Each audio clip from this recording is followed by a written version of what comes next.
Hi everyone, Justin Banon here, founder of Boson Protocol, and this is part of our Boson Luxury Strategy series. And today I'm very pleased to have David Cash from Cash Labs with me. David, hi, welcome.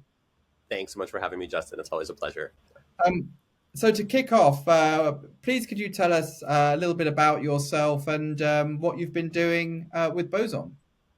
Yeah, absolutely. Like you mentioned, my name is David Cash. I'm the founder and managing director of Cash Labs. We are an agency that helps bring projects, mostly in the tech industry, to market. We've worked across the board from enterprise to startup. Vogue was so nice to call us the leading force bringing Web3 to market, as we've been doing a lot of work with a range of folks from Decentraland to Amazon to Farfetch and pretty much everybody in between. I've been working with over 250 different companies and projects over the past 3 years since we've been around. My background is in entertainment and luxury. I did some college courses and some, fashion schooling in Europe when I was doing my master's and doing my undergrad. And all of this has kind of led to a point now where we're working with a number of leading tech providers such as Boson, as well as a number of leading cultural figures from fashion brands to art galleries to celebrities and everybody in between, and figuring out what the intersection is between those two worlds. Boson definitely is one of those bridges that we've discovered over the course of our work over the past few years. I originally came upon Boson both through collaborating and working with Outlier Ventures. Obviously, Boson's very deep in the OV ecosystem, all the way back in 2021, 2020, yeah, I think 2021, maybe even 2020. And then, of course, Boson was very active and involved in the very first Metaverse Fashion Week, something that I helped produce for Decentraland for the first time. That IP has now gone quite far, has now been seen by over 9 billion people. Boson was extremely involved in the first iteration of that. And I remember singing Boson's praises even back in 2021, 2022, speaking about this idea that you could shop virtually and be able to actually redeem something physically, and that being a really novel concept. I don't think the novelty of that concept has gone away. I think that's still something that's really exciting to most people who are navigating this space. And I find, especially on a human level, when I'm speaking to students or when I'm speaking at a conference and I'm speaking about the idea of being able to shop in a video game and actually have a physical product show up at your doorstep, that is still quite an exciting idea for people. So first we were doing it in Decentraland through things like Metaverse Fashion Week, and now we're bringing it to more mass market contexts like Roblox, which I'm sure we're going to talk about a lot more today. Brilliant, thank you. Um, yeah, it certainly feels like we've sort of OGs in this space, and very much looking forward to this next bull run and hopefully the mass adoption that it promises to bring. So let's start there. I mean, what do you think the current state of is the current state of the luxury market, and especially in relation to crypto? Well, I think we're at a really interesting time right now as it pertains to luxury. I mean, the statistics are out as it stands right now in Q4 of 2024. Most luxury houses are at an all-time low right now at this particular quarter, with the exception of product group. Miu Miu is doing incredibly.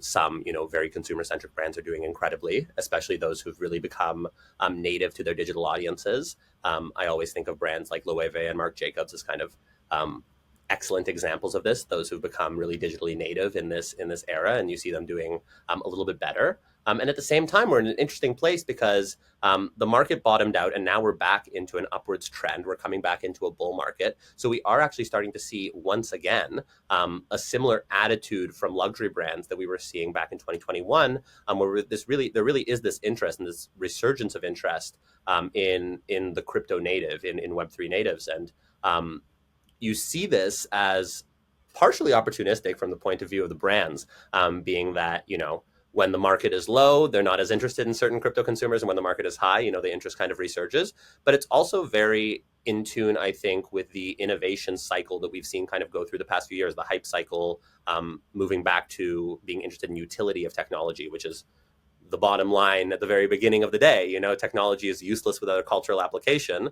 For the past few years, we've been seeing a lot of companies focus on the sensationalism of technology, saying that they want to do an NFT drop just for the sake of doing an NFT drop, or release a product because they want to access a new consumer market. But now we're moving back to brands realizing that this is not going anywhere, that they were targeting these consumers maybe 2 or 3 years ago. Now they're back to targeting these consumers again. So starting to realize, okay, well, these hype-driven marketing tactics that we were employing a few years ago, where we're really just trying to get a flash in the pan moment, trying to make as big of a media splash as we can in as short of a period of time as possible, is not really that productive. What can we do to actually build longer term communities and longer term relationships with these people, so that we're able to move beyond one cycle and into a longer term customer relationship? And actually, there really is a lot of intunement and a lot of similarity that I've been sharing with brands for quite some time, but I think brands are starting to realize once again, between this relationship that a lot of luxury brands have with their consumers, this VIC, very important customer, or VIP relationship, with a top consumer of a fashion brand. It's actually very similar to how we would treat the holder of a coveted NFT collection, like let's say a Doodles or a Bored Apes or what have you, where we're treating this person as a very important customer. There's somebody who's joined our community, they've bought into our dream, and we're treating them accordingly. So I think that ethos is really coming back in a big way. You do see a lot of brands, like for instance the Louis Vuitton Via project, really starting to double down on the people who are holding their assets and actually really valuing those consumers. But at the same time, at first you think of them as first movers, but now you really think of them, like you said, you called us both OGs, and I agree, because we've been doing this for a moment now. But we're talking about a 4-year cycle. I mean, you've been involved, and I've been involved for quite some time before that in our own respective ways.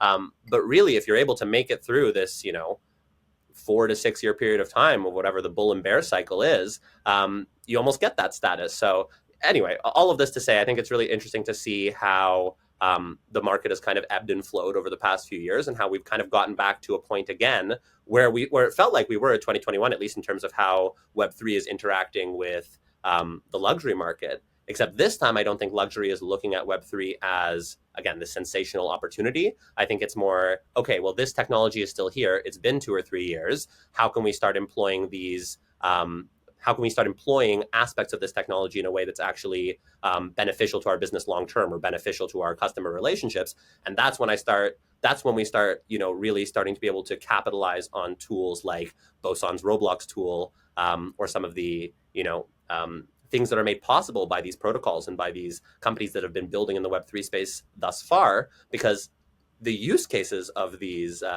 tools, of these technologies, are now becoming a lot more broad, and we're starting to bring them into the mainstream. So there's my 2 cents on this.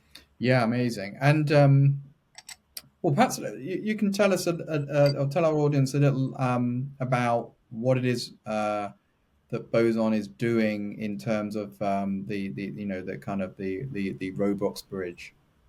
Yeah, well, like I mentioned before, with the Decentraland tool, which I originally came across and was really, really excited about, it was this idea that you could go into a virtual world, you could see an object, you could see a virtual wearable, you could click it, you could buy it, and then you could fill in your shipping info, and you could have a physical of that item shipped to your house. Now the same is available in Roblox, which is this much larger context that we're living in. I think, Decentraland at its peak would have, even when I was a very active member, and I was an extremely active member for some time, and I still am a member of the community, you'd see hundreds of thousands of people popping on within a short period of time, and being active within a context. In Roblox, you're looking at hundreds of millions of people activating within various contexts. And so it really opens up the doors in terms of a possibility for a brand to actually be able to sell en masse within a virtual context. And you already see, some very mass market brands like Walmart trying to come in and finding ways to integrate commerce into these virtual worlds and into these virtual environments. But what's really unique that Boson offers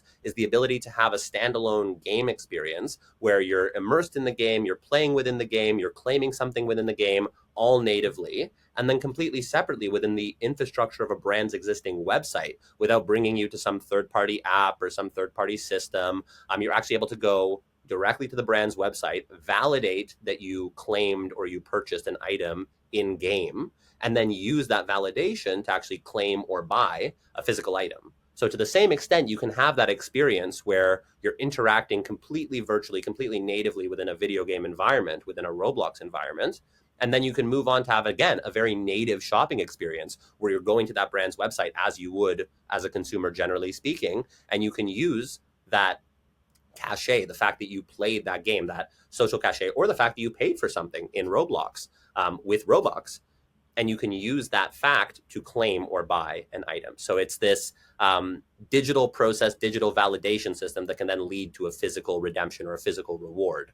And that's a big deal, because when we're thinking about the idea of unlockable content, or we're thinking of the idea of just creating value for consumers, starting within a digital context and adding physical value is a big step forwards when we're considering what the alternatives are, especially in a world where a lot of the complaints that we're getting from consumers and brands is that there's no tangible value in what's being redeemed a lot of the time within these digital processes. You can collect 50 keys and then get a discount code, but that's only so good as that discount code is worth to you. If you can collect 50 keys and then maybe spend 5 Roblox, and then that actually gives you either a massive discount or the ability to claim something for free on that brand's website, then you actually have a reason to either literally or hypothetically jump through those hoops within whatever that virtual scenario is to reach that point. And I think that this kind of circles back to, not to go on a whole tangent, but I think this really brings us back to the whole idea of, the consumer experience, and how we're living in this age now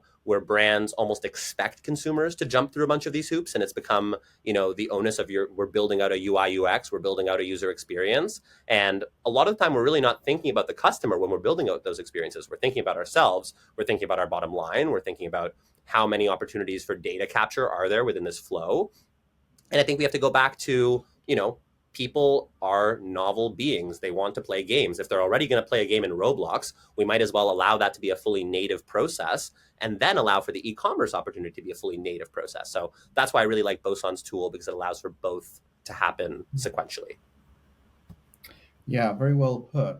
Okay, and so obviously the product and proposition development were a core part of, sort of leveraging your expertise in these digital worlds, but also you input a lot on the sort of marketing strategy, positioning, and messaging, and were instrumental in some quite significant changes from our previous, I guess, sort of quite technology-led approach. Can you sort of talk us through some of that?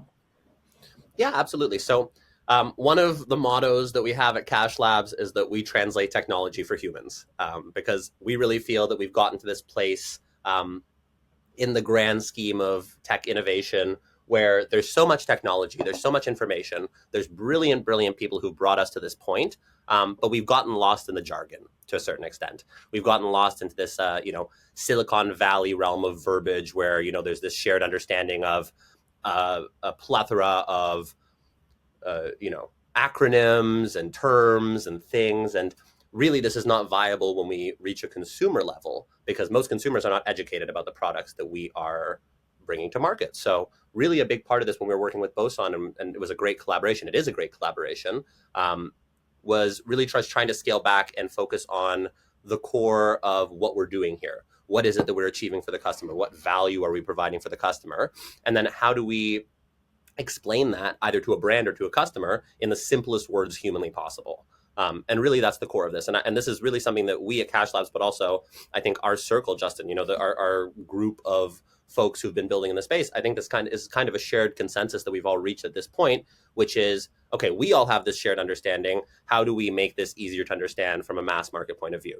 How can I show this to my cousin, my daughter, my aunt, my vet, and have them understand this on a functional level, not necessarily on a technical level, but on a functional level. The ability for somebody to be able to say, okay, I can claim an item in Roblox and I can get the piece of clothing delivered to my house. Just the ability to understand that piece is a big deal, because if we use words like, token gating, if we use words like, decentralized asset class, like if we start bringing up some of these topics, which are valid and which do have validity within this context, but when we mention them, we take the user out of context. So it's kind of this, just, again, I'm using the word context a lot, but it's this recontextualization of the exact same things that we've already been doing and the exact same processes that we've already been going through. But words really do matter. And especially once we reach this consumer level. And this also is quite indicative of where we've come, I think, within the cycle, within the past 3 or 4 years. Where we stood 3 or 4 years ago, it didn't quite matter what words we were using, because most of the people who were onboarding, and that was really the word that we were using then, being onboarded, were very interested in being onboarded. They were very interested in all this new technology. They wanted to learn. They were hungry for this information. you started talking about decentralized, philosophy, people were all ears. They really wanted to hear this. Twitter spaces were full of people just preaching, the gospel of Web3 and of decentralization. That hasn't gone anywhere. You still have the Bitcoin maxis and the decentralization maxis. All those people still exist and are part of the ecosystem. But now when we want to move to this more mass market sphere of, again, we want to talk to our kids and their friends, or we want to talk to our friends' friends, these kinds of third party sectors of the market that aren't necessarily natives. That's really when we have to start considering our words much more carefully and figuring out, again, how do we explain these concepts in just a very human-centric way. And this, I think, is the onus that we all kind of have to follow now. This is what we all have to kind of do now, which is backtrack a little bit. Let's keep all of the benefits of everything we've been building the past few years. Let's focus on the tech, and let's reinstill core messaging around what this tech does, and not allow consumers to get lost in the sauce of, the conceptual, to focus on the utility. And I think that that's really what it boils down to, because the utility is just that. It's useful. It really is going to add value to people's lives and to the way that people shop online. So let's focus on that. Brilliant. Well, thank you, David, for those insights, and great to be kind of partnering with you, particularly as we head into this kind of crazy bull run. And yeah, let's see what 2025 will bring. But I think it's going to be a big year for crypto, a big year for luxury, and a big year for all that we're trying to build and change the world. Well, it's all going somewhere, and I think it's in a positive direction. I definitely see. Look, especially if the luxury market is bottoming out now in this point, the only direction is up, and I really do see luxury finally, taking advantage of all of this investment in time and work that it's done over the past few years, and pushing it forwards as a reasonable catalyst to move the market to where it needs to be. Brilliant. Thank you, David. Thanks, Justin.